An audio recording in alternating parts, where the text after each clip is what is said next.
Hi అండి, నమస్తే. నా పేరు లక్ష్మి. నేను ఈరోజు మీకు ఆరోగ్య చిట్కా దాని గురించి చెప్పబోతున్నాను.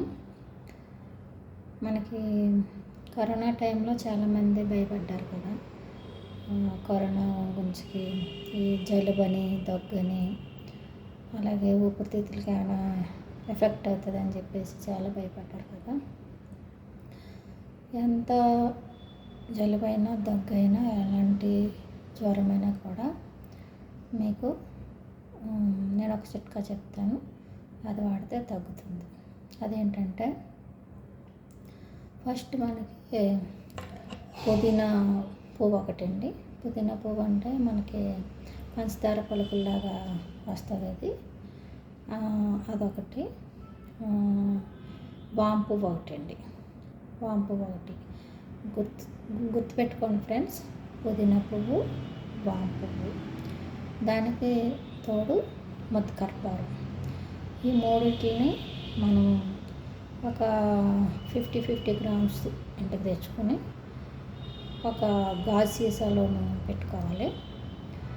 ఎవరికైనా ఎక్కువ జలుబు చేసినా, దగ్గు వచ్చినా కూడా కొంచెం చాలా పవర్ ఉంటాయి. ఒక రెండు పలుకులు తీసుకొని అంత మొత్తం కర్పూరం వేసుకొని ఉడికి నీళ్ళు కాయేసుకొని ఉడికి నీళ్ళు వేసుకోవాలి. ఉడికి నీళ్ళు వేసుకున్న తర్వాత ఒక క్లాత్ అనేది మనకు ఉంటుండగా ఇలా కప్పేసుకొని మనం స్టీమ్ పెట్టుకుంటాం కదా, అది ఆవిరి పట్టుకుంటాం కదా, అలాగా మనం చక్కగా ఆవిరి తీసుకుంటే ఎంత బ్లాక్ అయిపోయిన ముక్కైనా కూడా చాలా ఫ్రీ అయిపోతుందండి. చాలా మంచిది. కరోనా టైంలో మా ఇంట్లో మా పిల్లలిద్దరికి, మా ఆయనగా, నాకు మొత్తం నలుగురికి మా పిల్లలకి రావడం వల్ల నేను వాళ్ళకి ఈ ఫుడ్ అది అందించడం వల్ల నాకు కూడా ఎఫెక్ట్ అయింది. అప్పుడు మేము వాడాము. ఇప్పుడు నార్మల్గా ఎప్పుడైనా ఈ కరోనాని కాకుండా మనకు జలుబు వచ్చినా లేదా జ్వరం వచ్చినా, దగ్గు వచ్చినా కూడా అవి రెండు పలుకులు ఉడికి నీళ్ళు వేసుకొని మనం మంచిగా స్టీమ్ అనేది మనం ఆవిరైనా తీసుకుంటే చాలా మంచిదండి. ఇమ్మీడియట్గా ఎంత తలనొప్పి ఉన్నా కూడా, ఎంత జలుబు, ముక్కు దిబ్బడాసిపోయినా కూడా అది ఇమ్మీడియట్గా ఫ్రీ అయిపోతుంది. అది చాలా పవర్గా ఉంటుంది. కొంచెం ముక్కు కూడా మండుతుంది, కానీ మనం శ్వాస తీర్చుకున్నప్పుడు చాలా ఫ్రీగా శ్వాస తీసుకోవచ్చండి.